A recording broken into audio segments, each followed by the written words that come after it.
सभी जानते हैं कि किस प्रकार से जो नीट यूजी की परीक्षा एनटीए द्वारा आयोजित हो रही थी उसमें बड़े पैमाने पर गड़बड़ियां और धांधलियां आज सामने आ रही हैं। जब परीक्षा होने वाली थी 5 तारीख को, उस समय भी प्रश्न पत्र लीक होने का सूचना चारों तरफ फैला। पटना में कई छात्रों को और लगभग 13 छात्रों को इस मामले में गिरफ्तारी हुई, 13 लोगों की। उसके बावजूद एनटीए इस बात को मानने के लिए तैयार नहीं है कि प्रश्न पत्र लीक हुआ है। उसके बाद जब परीक्षा परिणाम 14 तारीख को तिथि जारी किया गया था परीक्षा परिणाम जारी करने का, उसमें भी जो एनटीए है उनको इस बात की आशंका थी कि छात्र उनके गड़बड़ियों को पकड़ लेगी और उसको लेकर के छात्र सवाल करेगी। इसीलिए जब चारों तरफ पूरे देश में मतगणना हो रहा था, चुनावी आपे धापी में पूरा देश का लोग व्यस्त था, उस समय इन्होंने परीक्षा परिणाम जारी किया और परीक्षा परिणाम जारी करके इन्होंने यह प्रयास किया कि जो त्रुटियां हैं, जो इन्होंने धांधली किया है परीक्षा परिणाम में, जो इन्होंने घोटाला किया है, वो दब जाएगा। लेकिन आज बहुत सारे सवाल एनटीए के सामने खड़ा है। इस देश के छात्र और युवा एनटीए से सवाल कर रही है, मोदी सरकार से सवाल कर रहा है कि किस प्रकार से एक ही परीक्षा केंद्र के और परीक्षा भवन में बैठे हुए एक ही रो में 12 लड़के किस तरह से टॉपर हो गए हैं। उसका जवाब एनटीए के पास नहीं है। किस प्रकार से 67 छात्रों का केवल 1 रैंक आया है, उनका भी एनटीए के पास जवाब नहीं है।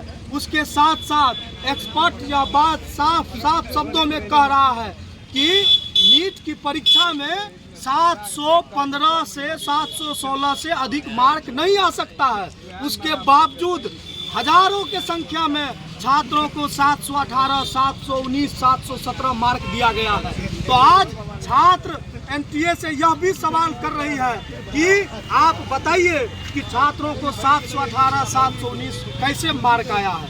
लेकिन जो एनटीए है वो मुख्य दर्शक बनी हुई है, वो चुप्पी साधी हुई है। छात्रों के सवाल का जवाब लोगों के द्वारा नहीं दिया जा रहा है। और अभी सूचना आ रही है कि जब पूरे देश में नीट जो पेपर घोटाला हुआ है उसके खिलाफ जब आंदोलन हो रहे हैं तो एनटीए द्वारा एक जांच बैठाई गई है और जिसमें सबसे हास्यास्पद है कि उसमें जो एनटीए के चेयरमैन हैं उनको उस जांच कमेटी का अध्यक्ष बनाया गया है। आप समझिए, एक कहावत है कि जब सैया भयो कोतवाल तो डर किस बात का। जब चोरी करने वाले लोग को ही जांच कमेटी का अध्यक्ष बना दिया जाएगा तो कैसे हम लोग माने कि वो जांच पूरे तरह से निष्पक्ष होगा और साफ होगा। और मैं इस देश के मोदी सरकार से कहना चाहता हूं कि उन्होंने इस छात्रों के साथ बहुत बड़ा छल किया है। आज छात्र सड़कों पर खड़े होकर के अपने लिए न्याय की मांग कर रही है, लेकिन मोदी सरकार चुप्पी साधी हुई है। आपको मोदी सरकार समझना चाहिए कि किस प्रकार से इस देश के किसान, मजदूर और मध्यम तबके के लोग अपने बाल बच्चे को खून पसीने की कमाई से एक पाई जोड़ करके अपने बच्चों को पढ़ाते हैं, उनको एग्जाम की तैयारी करवाते हैं। लेकिन आपकी ये नाफरमानी, आपकी ये संवेदनहीनता और छात्रों के भविष्य के प्रति लापरवाही आज सैकड़ों छात्रों को आत्महत्या करने पर मजबूर कर रहा है। आप लोग जानते हैं कि किस प्रकार से परीक्षा परिणाम आने के तुरंत बाद राजस्थान में एक छात्रा ने खुदकुशी कर ली।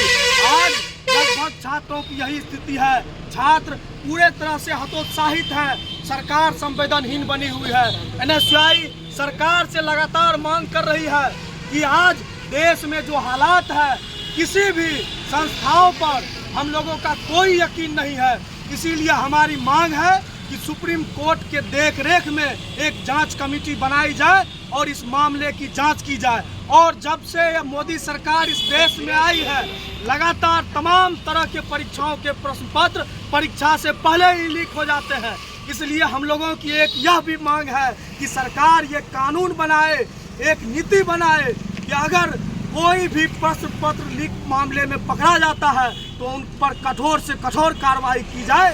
तब हम लोग को अगर समय रहते हमारी मांगों पर सरकार ने पहल नहीं किया, एक जांच कमेटी नहीं बनाई तो यह आंदोलन मुखर रूप लेगा और सड़कों पर खड़े होकर के यह देश की जो छात्र और युवा है सरकार से सवाल करेगी और सरकार को छात्रों के ताकत के सामने, छात्रों के एकता के सामने झुकना पड़ेगा। निशांत यादव, NSY जिला अध्यक्ष, मधेपुरा।